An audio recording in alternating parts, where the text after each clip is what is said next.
अनेक आमदार आपण बघू शकतो की निलेश राणे जे आहेत ते सुद्धा या ठिकाणी आलेले आहेत. श्रीकांत भारतीय जे आहेत ते सुद्धा आलेले आहेत. अशा वेगवेगळे अतुलजी सावे जे आहेत मंत्री ते सुद्धा या ठिकाणी आलेले आहेत. आपण त्यांच्यासुद्धा काय सांगा अतुलजी, आपण आलेले आहेत, काय ऊर्जा घेऊन या ठिकाणी आपण जाणार आहात? दरवर्षीप्रमाणे पारंपरेने हिवाळी अधिवेशनमध्ये संघस्थानी इकडे येऊन आम्ही दर्शन घेतो आणि एक वेगळी प्रेरणा घेऊन इकडून आम्ही दरवर्षी जातो आणि एक वेगळी ऊर्जा आज मिळते. थँक्यू. आपण बघू शकता की शिवेंद्रराजे भोसले आहेत, मंगलप्रभात लोढा आपल्यासोबत. मंगलजी, काय सांगाल, 100 वर्ष संघाला पूर्ण होत आहे, काय ऊर्जा घेऊन एका अर्थानं आपण जातात आहे?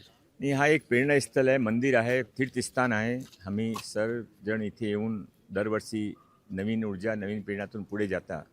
आमच्यासाठी फक्त संघ स्वयंसेवकासाठी नको, पण देशासाठी आणि विश्वमध्ये जे लोक विश्वबंधुत्व म्हणे आपल्या संस्कृतीच्या रक्षासाठी जे ज्यांच्या मनामध्ये गौरवचा भाव आहे त्यांच्यासाठी एक अतिशय चांगला दिवस आहे. आम्ही इथे येऊन आज शताब्दी वर्षामध्ये थोडे दिवस शिल्लक राहिले आहे.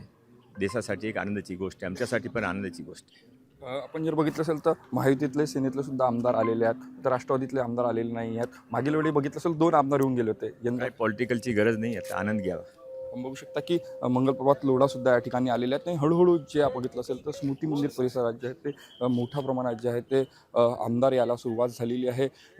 या ठिकाणी जे आहे ते बौद्धिक होणार आहे आणि त्या संपूर्ण आमदाराला जे आहे ते संघ काय काम करतो, संघाची कामाची काय पद्धत आहे याची माहिती जी आहे ती दिली जाते. आणि ज्या ज्या ठिकाणी संपूर्ण आमदार आहेत त्या ठिकाणी समन्वय राहिला पाहिजे, या संपूर्ण कार्यक्रमाचा उद्देश असतो. कॅमेरामॅन दीपसह तेजस मोतुरे, जय महाराष्ट्र न्यूज, नागपूर.